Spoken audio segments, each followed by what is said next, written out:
السلام علیکم۔ محمد رفیع ایک ایسا نام جنہیں شاید ہی دنیا میں کوئی ایسا انسان ہوگا جو نہیں جانتا ہوگا۔ اللہ نے ان کی آواز میں ایک الگ ہی مٹھاس، ایک الگ ہی کشش دی تھی جو ان کے بعد کسی اور کی آواز میں نہیں ملی۔ رفیع بے مثال ہے، ان کی کوئی مثال نہیں۔ اللہ نے انہیں بے حد خوبصورت آواز سے نوازا تھا، وہ آواز جو آج بھی لوگوں کے دلوں میں بستی ہے۔ محمد رفیع، جن کا کوئی ثانی نہیں، جن کا کوئی توڑ نہیں۔ رفیع صاحب ہی وہ شخصیت ہیں جن کے بارے میں کہا جاتا ہے کہ وہ ہندوستان کا کوہ نور ہے۔ اللہ پاک نے انہیں اتنی میٹھی، اتنی سریلی آواز سے نوازا تھا، لیکن محمد رفیع کو اپنی آواز کا ذرا بھی گھمنڈ نہیں تھا۔ جتنی میٹھی ان کی آواز تھی، اتنا ہی سرل سادہ ان کا مزاج تھا۔ رفیع صاحب نہ صرف اچھے گائک تھے، بلکہ اس سے بھی زیادہ ایک بہت اچھے انسان تھے۔ اللہ نے اگر انہیں بہترین آواز دی تھی تو ایک بے حد صاف شفاف دل بھی دیا تھا۔ رفیع صاحب جب مکہ شریف گئے تو وہاں کی نورانی منظر کو دیکھ کر انہیں بار بار یہ خیال آیا کہ یہاں پر اذان دی جائے۔ رفیع صاحب نے وہاں کی انتظامیہ کمیٹی سے بات کی، لیکن بات نہیں بن رہی تھی۔ دراصل یہ وہاں کے اصول میں سے ہے کہ مکہ شریف میں اذان وہی دے سکتا ہے جو مکہ میں رہ رہا ہو، کوئی دوسرا انسان مکہ شریف میں اذان نہیں دے سکتا۔ لیکن ہمارے رفیع صاحب بھی اپنے ارادے کے بالکل پکے تھے اور ان کی نیت بالکل صاف تھی۔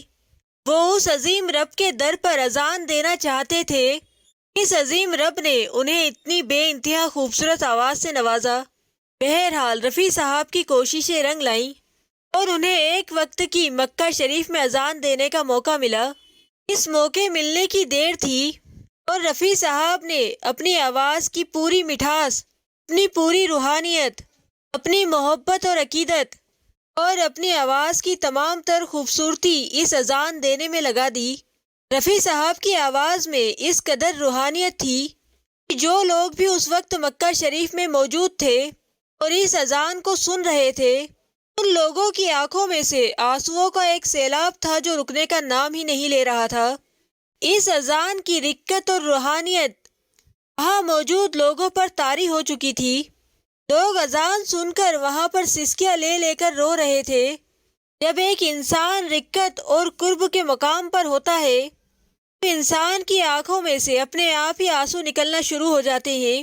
وہ اپنے رب کی قربت پا کر، اپنے عظیم رب اور اس کی بلند و بالا شخصیت کے بارے میں سوچ کر آنسو بہاتا ہے۔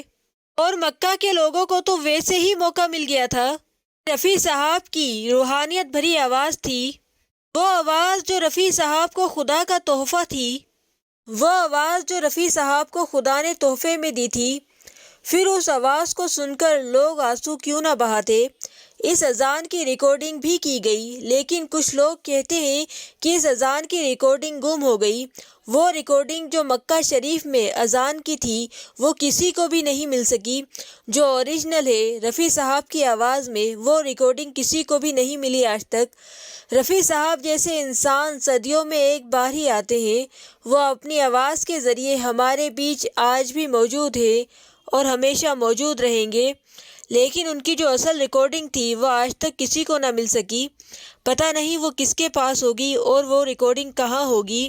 سننے میں آیا تھا کہ رفیع صاحب کی ریکارڈنگ پاکستان میں کسی کے پاس ہے، لیکن وہاں سے بھی ابھی تک یہ پتہ نہیں چل سکا ہے کہ وہ ریکارڈنگ اصل میں ہے کس کے پاس۔ اللہ حافظ۔